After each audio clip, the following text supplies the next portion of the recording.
오늘은 창세기 43장입니다.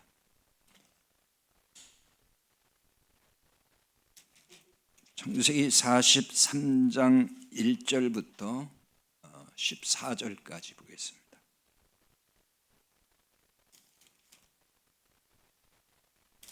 (43장) 1절에서 14절 같이 봉독합니다.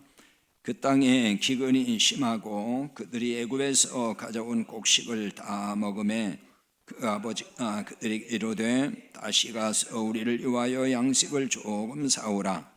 유다가 아버지에게 말하여 이르되 그 사람이 우리에게 엄히 경고하여 이르되 너희 아우가 너희와 함께 오지 아니하면 너희가 내 얼굴을 보지 못하리라 하였으니 아버지께서 우리 아우를 우리와 함께 보내시면 우리가 내려가서 아버지를 위하여 양식을 사려니와 아버지께서 만일 그를 보내지 아니하시면 우리는 내려가지 아니하리니 그 사람이 우리에게 말하기를 너희의 아우가 너희와 함께 오지 아니하면 너희가 내 얼굴을 보지 못하리라 하였음이니이다.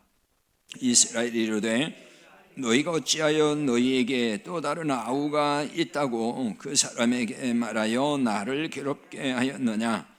그들이 이르되 그 사람이 우리와 우리의 친족에 대하여 자세히 질문하여 이르기를 너희 아버지가 아직 살아 계시느냐?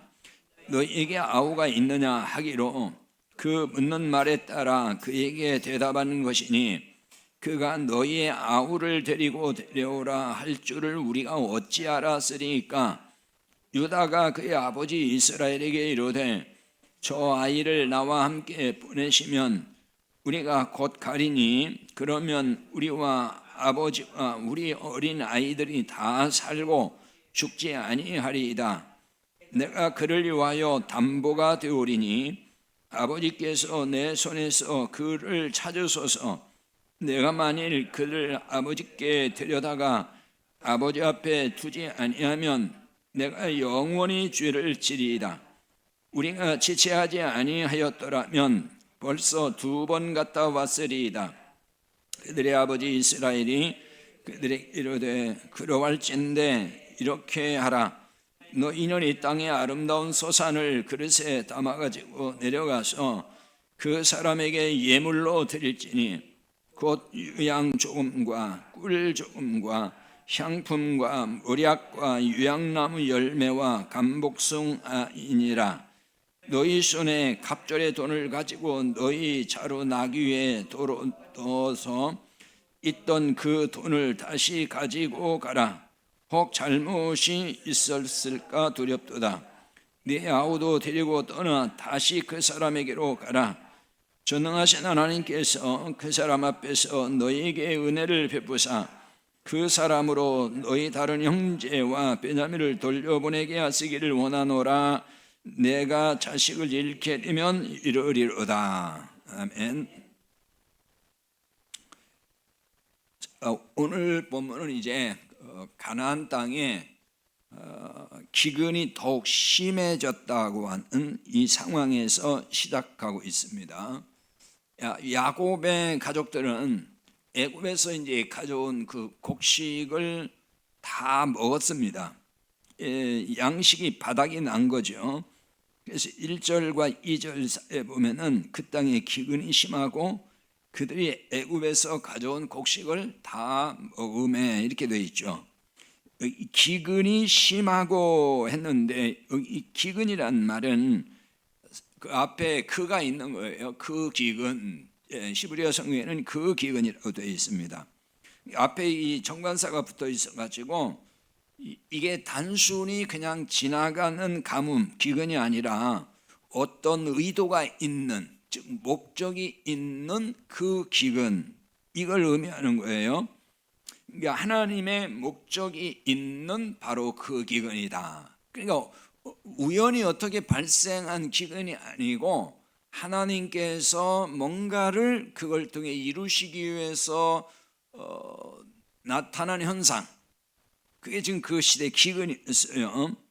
그러니까 좀 더 이걸 쉽게 풀어 말하면은 하나님의 언약을 이루기 위한 과정으로서의 기근이었다는 얘기예요. 하나님의 언약은 구원의 약속이잖아요.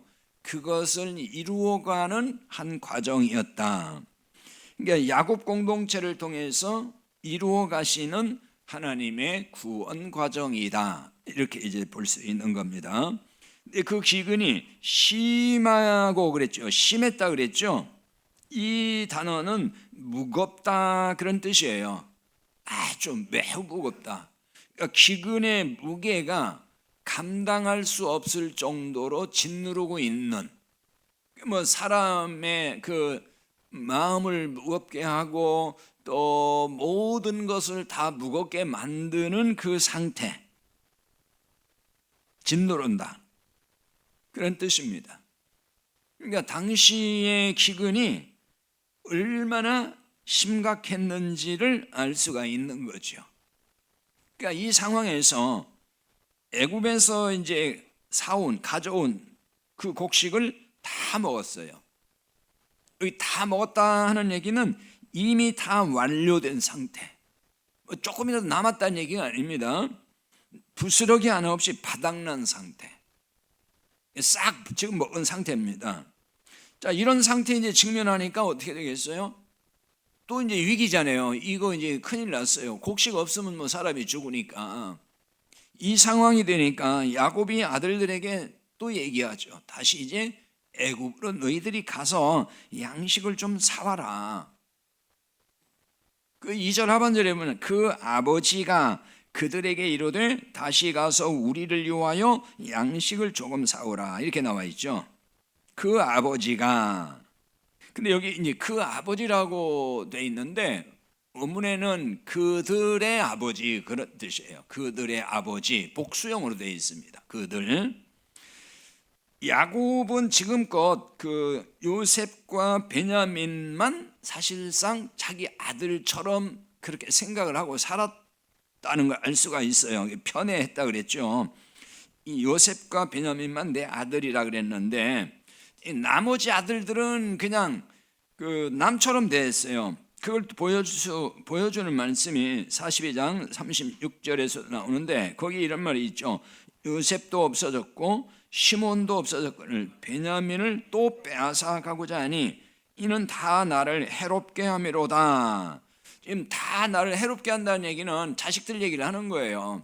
자식들이 다 나를 지금 해롭게 하고 있다. 요셉이 이제 없어졌잖아요. 근데 그나마 또 베냐민도 데리고 가야 된다 그러니까 베냐민도 또 잘못될까 봐 걱정이 돼가지고 하는 얘기죠. 다른 자식들은 지금 다 나를 해롭게 하고 있다. 자식들을 정말 자식처럼 생각하는 게 아니고 나를 해롭게나 하는 사람들, 이런 식으로 지금 생각을 하고 있다는 겁니다. 그러나 지금 오늘 말씀은 야곱을 굳이 그들의 아버지 이렇게 지금 얘기한단 말이에요. 나머지 아들들 모두를 다 포함한 그들의 아버지, 모든 그 아들들은 다 야곱의 아들들이다 하는 얘기죠. 야곱은 미워하는 아들들과 베냐민을 이렇게 분리하고 사실상 살았다고 볼 수가 있어요. 그동안에 하나님은 이제 이 기근을 통해서 야곱을 그들 모두의 아버지의 자리로 이렇게 좀 묶어주고 있다 하는 걸 볼 수가 있습니다. 그런데 좀 특이한 것은 야곱이 이번에 가서 양식을 좀 충분하게 이번엔 더 사와라 이렇게 얘기 않고 조금만 사와라 이렇게 얘기를 하거든요. 양식을 조금만 사오라는 거예요. 보통 우리 같으면은 그 먼 길을 간 김에 좀 풍성하게 더 많이 좀 가져와라 이번에는 뭐 이렇게 할 법도 한데 조금만 사와라 이렇게 얘기를 합니다. 아마 이것은 야곱의 생각에 곡식이 이제 조금만 있으면은 이 기근의 위기를 넘길 수 있다고 생각을 한 것이 아닌가 싶어요. 뭐 이게 얼마나 오래 가겠느냐, 그 뭐 조금 있으면 이것도 다 해결되겠지 이런 생각을 한 것이 아닌가 이런 생각이 됩니다. 그러나 지금 이 가나안의 기근은 조금의 양식으로 해결될 수 있는 문제가 아니었어요. 기근이 심했다 그랬잖아요. 굉장히 무겁게 내려앉은 그런 상태였단 말이에요. 그러니까 이것은 이 기근을 지금 해결하려면은 양식이 풍부하게 있는 그 애굽으로 일단 가야 되고, 거기서 누구를 만나야 되냐면은 요셉을 반드시 만나야 되는 거예요. 그래 이게 지금 해결될 상황이거든요. 자, 그럼 이건 뭘 의미하는 거죠? 요셉은 그리스도의 모형이라 그랬죠.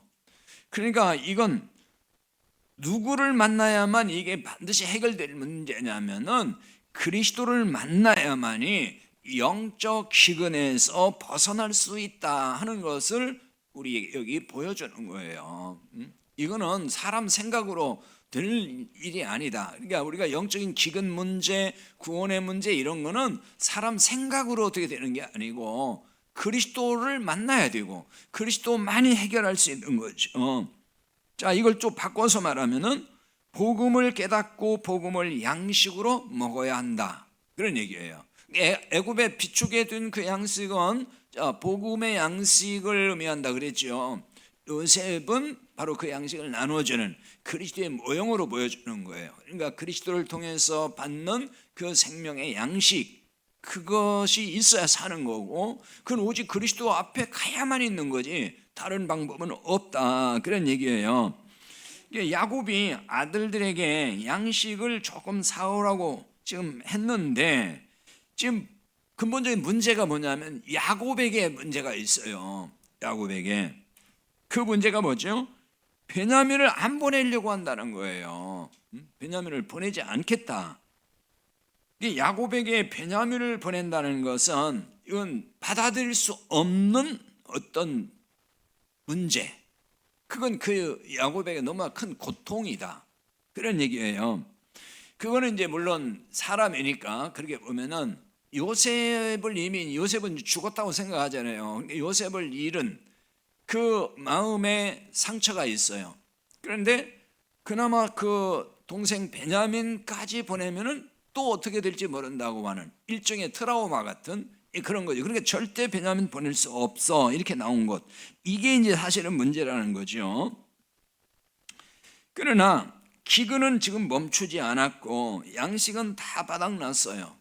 그 방법이 없어요. 지금 어떻게 양식을 구할 길이 없어요. 애굽으로 가야 돼요. 요셉 만나야 된다는 거예요. 결국은 야곱이 어떻게 결단을 합니다. 그래서 아까 14절에 하반절에 보면 내가 자식을 잃게 되면 이르리로다. 지금 이 베냐민 얘기를 하는 거잖아요. 내가 이제 자식을 잃게 되면 내가 잃게 되는 거다. 야곱은 베냐민을 끝까지 놓지 않으려고 했지만은 결국 극심한 그 무거운 기근이 그 손을 놓도록 결국 만들었다, 그런 얘기예요. 그런데 이렇게 되기까지 어떤 과정이 있었죠. 그게 뭐냐면은 유다가 이 일에 지금 발벗고 나섰어요. 그래서 아버지 야곱을 설득을 계속했습니다. 그러니까 유다는 애굽에서 총리가 했던 말을 계속 이제 상기시켜 주는 거죠. 그 총리가 지금 요셉이잖아요. 근데 그게 요셉이 동생인 줄 몰라요. 자기 형제인 줄 모르는 상황이죠. 지금 아직까지는. 그러니까 그 총리가 했던 말을 전달을 해주고 그러면서 이렇게 설득을 했어요. 그게 이제 8절입니다. 8절 볼까요? 유다가 그의 아버지 이스라엘에게 이르되 저 아이를 나와 함께 보내시면 우리가 곧 가리니 그러면 우리와 아버지와 우리 어린 아이들이 다 살고 죽지 아니하리이다. 자, 유다가 지금 아버지를 설득하는 얘기예요. 그러니까 그 말이잖아요. 베냐민을 보내야만 다 사는 길입니다. 베냐민을 보내셔야 됩니다. 그거예요. 그러니까 야곱이 놓지 않으려는 베냐민 반드시 보내야 된다. 그럼 그 베냐민은 여기서 무엇을 상징적으로 우리에게 보여주는 걸까요? 야곱에게 베냐민은 단순한 아들이 아니었어요. 그러니까 야곱이 가장 사랑했던 아내 라헬에게서 낳은 자식이란 말이에요. 그게 요셉이고 베냐민이죠. 그러니까 근데 라헬이 베냐민을 낳고 죽었거든요. 그러니까 라헬이 어떻게 보면 목숨과 바꾸면서 낳은 아들이 베냐민이에요. 그러니까 야곱은 그 베냐민에게 마음이 더 가 있는 거예요. 그렇기 때문에 자기가 정말 사랑했던 아내였고, 그리고 그 자식을 낳고 죽었단 말이에요. 근데 얼마나 그 베냐민에게 마음이 가겠냐 그거죠. 자, 라헬도 이미 이제 베냐민 낳고 죽었고, 요셉도 그렇게 아끼고 사랑했던 요셉도 지금 이제 죽은 걸로만 생각하는 거니까 요셉도 잃어버렸고, 그러니까 야곱에게 베냐민은 우상인 거예요 지금. 그냥 어떤 아끼는 아들 정도가 아니고 그냥 완전히 우상이 되어버린 거예요. 베냐민 같은 우상, 자 이게 뭐겠습니까? 그러니까 지금 야곱은 이런 거잖아요. 내가 다른 건 다 해줄 수 있고 다 들어줄 수 있는데 베냐민은 안 돼. 이거예요. 다 할 수 있는데, 다 하자는 대로 내가 따라가겠는데 베냐민 보내는 것만은 안 돼. 그거예요. 이게 우상인 거예요. 우리도 살다 보면은 그런 게 있잖아요. 이것만 절대 안 돼. 내가 다른 거 다 해줄 수 있어. 그러나 요건 안 돼. 이런 뭔가 있을 때에, 그러니까 이것 없으면은 나는 살 수 없어. 그러니까 이것만은 난 절대 양보가 안 되고, 나 이것만은 절대로 내가 너 줄 수 없고, 그런 어떤 뭐가 사람마다 있을 수 있죠. 그러니까 이게 이제 뭐 사람과의 관계에서는 물론 그럴 수 있어요. 그러나 이게 지금 하나님과의 관계에서 이런 게 있으면 안 된다는 거예요. 하나님 앞에서 끝까지 내가 움켜쥐고 있는 그 무엇이 있으면은 그건 우상인 거예요. 그러니까 뭐 그게 뭐 돈이 됐든지 자식이 됐든지 세상 성공이 됐든지 뭐 무슨 명예가 됐든지 권력이 됐든지 그걸 절대로 하나님 앞에서 놓지를 않아요. 그냥 붙들고 있는 상태. 그게 이미 우상이 돼버린 거거든요. 자, 야곱은 베냐민을 끝까지 붙잡고 싶었어요. 그러니까 이 정도 되면은 베냐민은 야곱의 집착 대상인 거예요. 그게 우상인 거죠. 그러니까. 그러나 지금 가나안의 심각한 그 기근은 야곱으로 하여금 결국은 베냐민이라는 우상을 놓게 되었다 그거예요. 왠지 그거 안 놓으면 이제 견딜 수가 없는 거예요. 어차피 죽음이니까. 그래서 야곱은 베냐민을 보내야 사는 길임을 결국은 이제 알게 되고 깨닫게 되었다. 이렇게 볼 수가 있습니다. 그래서 결국 야곱은 아까 읽은 말씀에 그랬잖아요. 내가 자식을 잃게 되면 이르리로다. 이렇게 얘기를 좀 한단 말이에요. 그러니까 소중한 것, 내가 가장 소중하지만은 그래, 이것까지도 내가 내려놓겠다. 이것까지도 포기하겠다. 그러니까 생명처럼 여기는 베냐민을 붙들고 있어봐야 소용이 없다는 걸 깨달은 거예요. 그러니까 우리가 하나님 앞에 이러한 그 깨달음이 있을 때에 믿음이 생겨요, 사실은. 아, 이건 내가 붙들고 있어야 소용없는 거야. 하나님 앞에서 이거 다 필요 없어. 포기할 수 있을 때에 그때 믿음에 서는 거거든요. 자, 야곱이 베냐민을 품에 끼고 버틴 그 모습은 무엇을 보여줄까요? 이건 결국 뭐겠어요? 하나님의 은혜를 전적으로 신뢰하지 못하고 스스로 구원의 길을 찾겠다고 하는 인간의 타락한 본성을 그대로 보여주는 거예요. 이게 세상 종교잖아요. 세상 종교가 다 그런 거예요. 세상 종교는 무슨 하나님의 은혜로 뭐 구원받는다 이런 거 없어요. 다 내가 열심히 공을 들이고 지성을 들이고 열심히 그 네가 믿는 신에게 뭔가 해서 그 신을 감동시켜서 이렇게 나온단 말이에요. 그래야 내가 뭐 구원도 받고 복도 받고 뭐가 잘 된다. 그런 본성이 사람에게 다 있어요. 그러니까 베냐민을 품에 끼고 있다는 것은 바로 그런 걸 보여주는 거예요. 결국 내 방식 이거를 내가 놓지 못하는 거예요.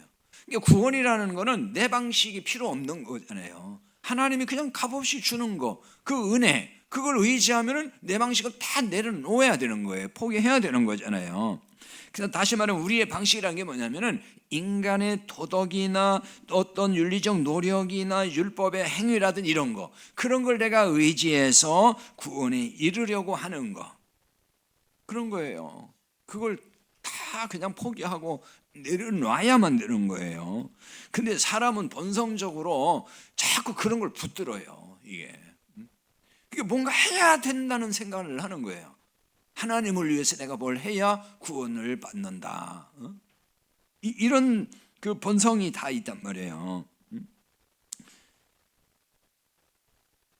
결국 베냐민을 포기하는 일을 어떻게 볼 수 있겠어요? 내 의와 공로를 배격하고 그거를 다 포기하는 것이다. 그래서 오직 하나님의 은혜만을 바라보는 것, 그게 자기 부인이라는 거예요. 베냐민이라는 율법을 버려야만이 생명의 길을 가게 된다. 그 얘기와 똑같은 거예요. 바울도 베냐민이라는 율법을 해로 여기고 다 버렸어요. 자, 그거 볼 수 있는 말씀 빌립보 3장 5절 7절인데 볼까요? 적어놨습니다.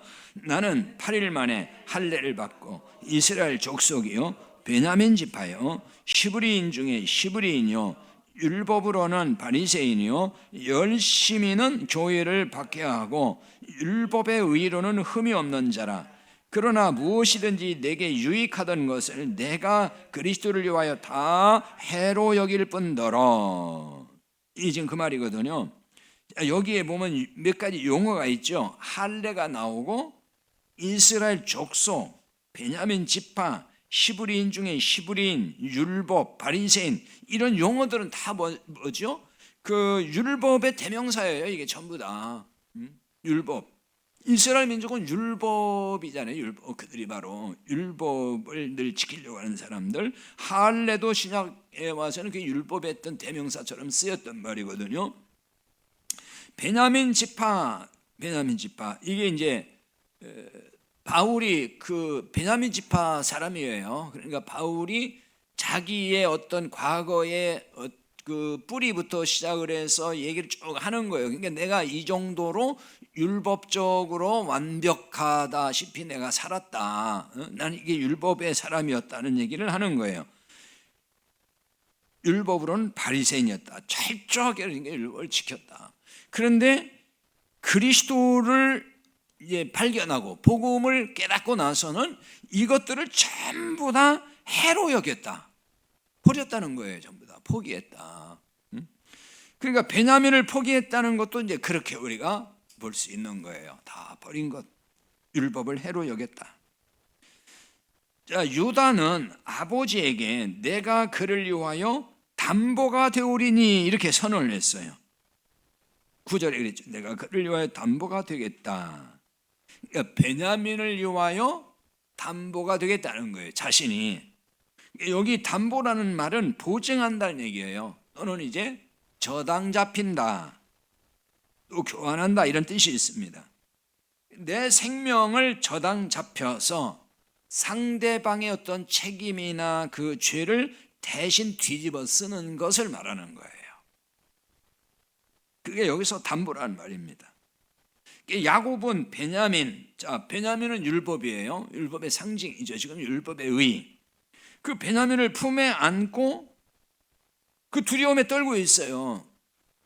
그 놓으면 큰일 나는 줄 알고. 율법의 두려움이에요. 그게 바로. 사람들이 왜 율법에서 못 벗어나냐면은 그거 놓으면 큰일 나는 줄 알아요. 무슨 저주받는 줄 알고. 그러나 기근을 스스로 해결할 수 없어요.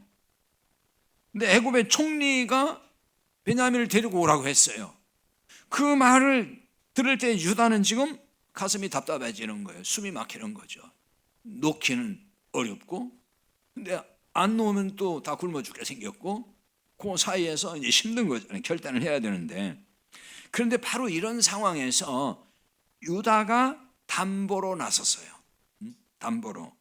자, 유다가 담보로 나서면서 야곱은 베냐민을 놓아줄 수 있는 자유를 그때서 얻게 되었다.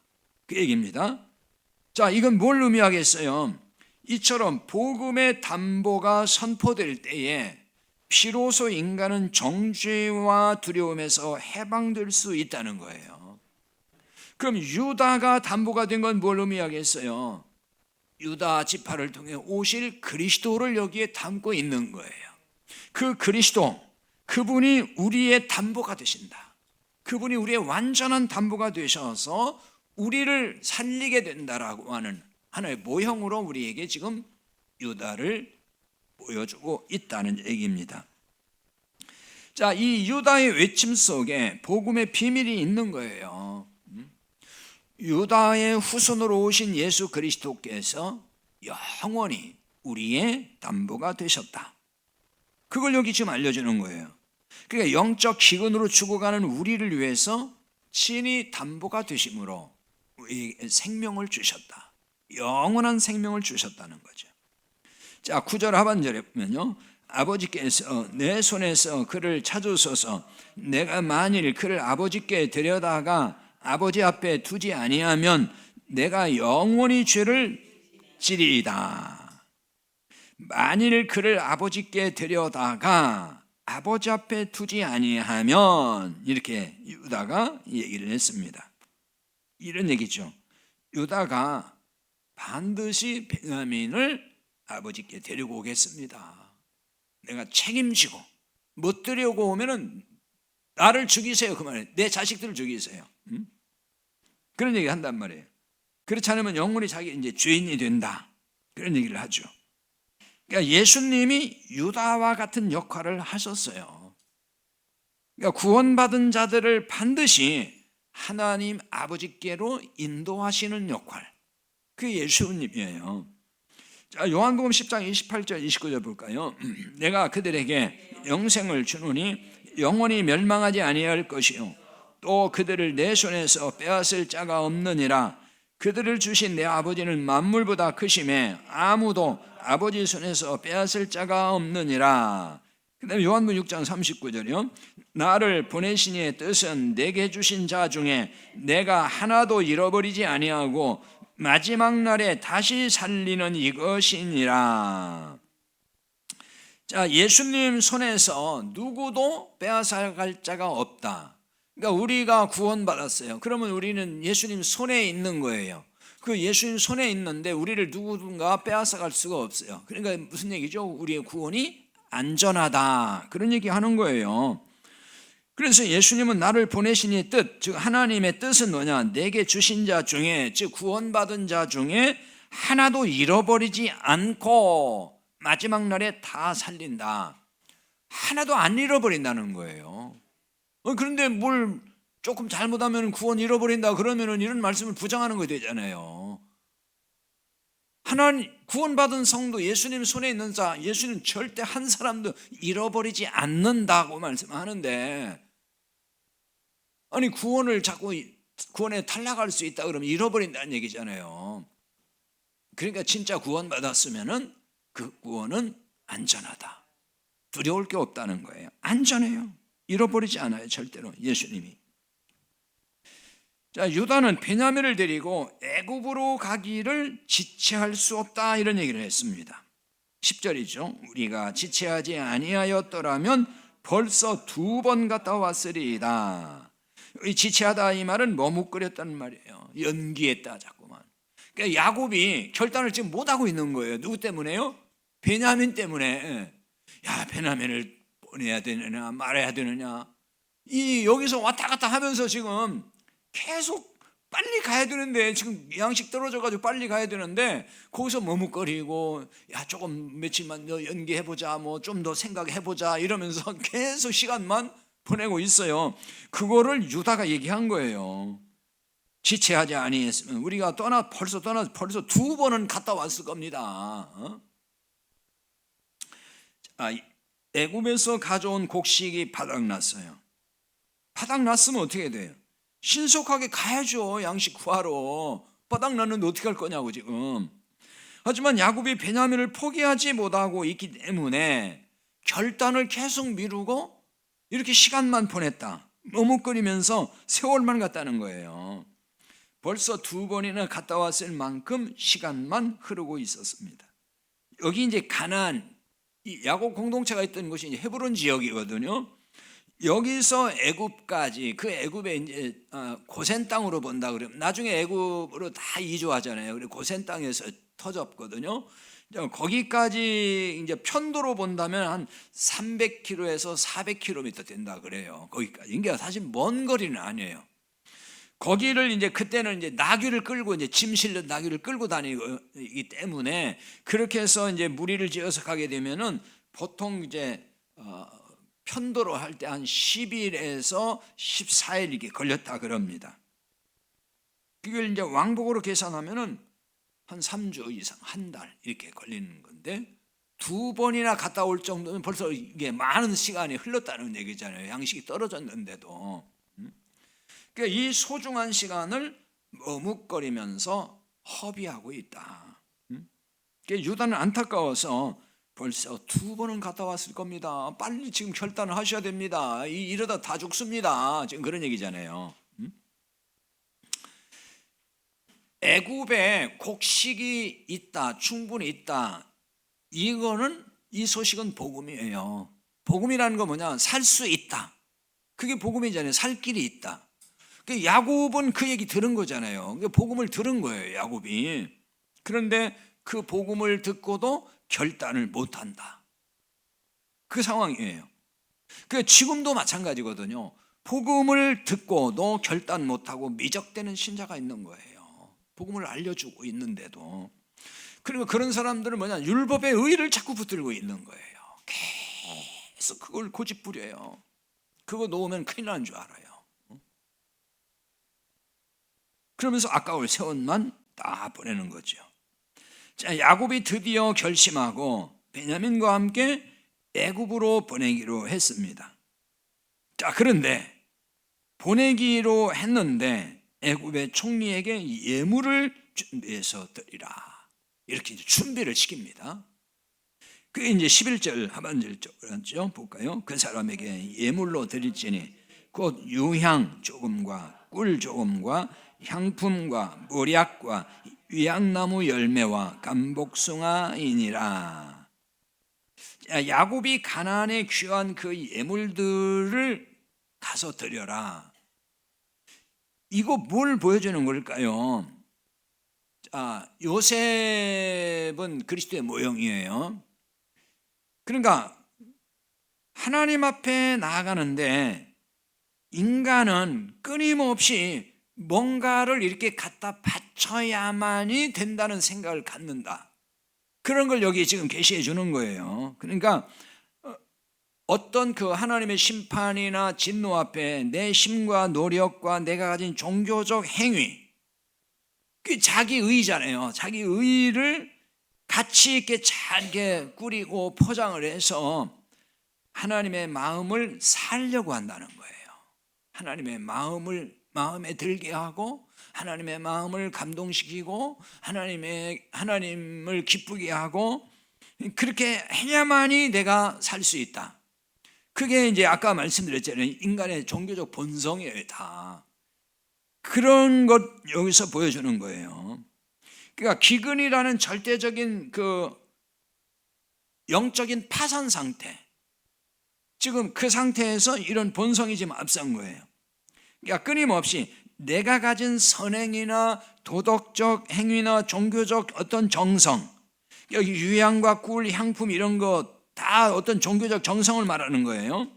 이런 것들을 갖다 바치고 이런 걸 보태면은 구원받을 수 있지 않을까, 이런 생각을 가지고 교회 다니는 사람들이 많은 거예요. 그러니까 복음을 모르면 다 그렇게 그냥 하는 거예요.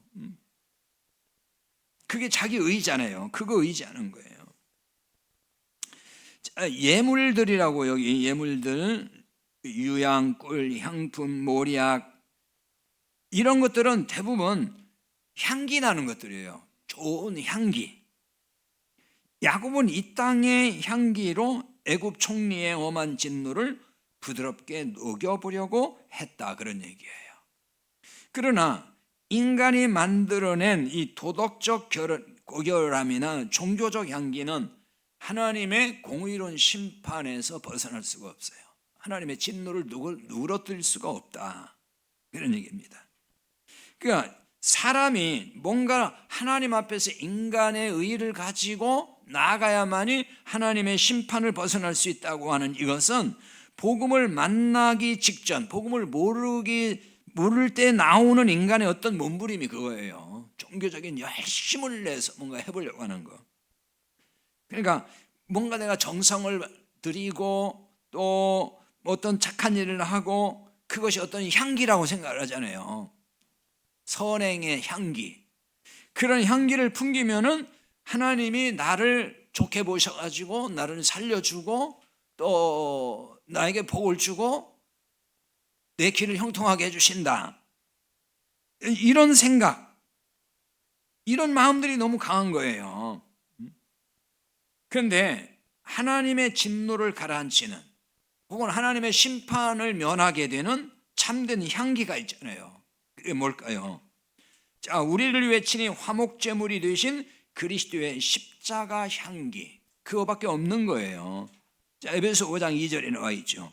그는 우리를 위하여 자신을 버리사 향기로운 제물과 생명의 제물로 하나님께 드리셨느니라.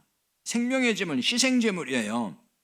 자, 예수님은 우리를 위해서 자신을 버렸어요. 향기로운 뭐가 됐어요? 제물이 되셨다. 그 예수님 제물로 바쳤어요. 이걸 다른 말로 예물로 하나님 앞에 바친 거예요. 그래서 우리가 구원받았다는 것은 그리스도와 함께 우리가 죽고 사는 거라 그랬잖아요. 그럼 그리스도가 죽을 때 예물이 되어서 하나님 앞에 바친 거예요. 그럼 우리가 그리스도와 함께 죽었다는 얘기는 우리도 이제 하나님 앞에 바친 자가 됐다. 똑같은 거예요.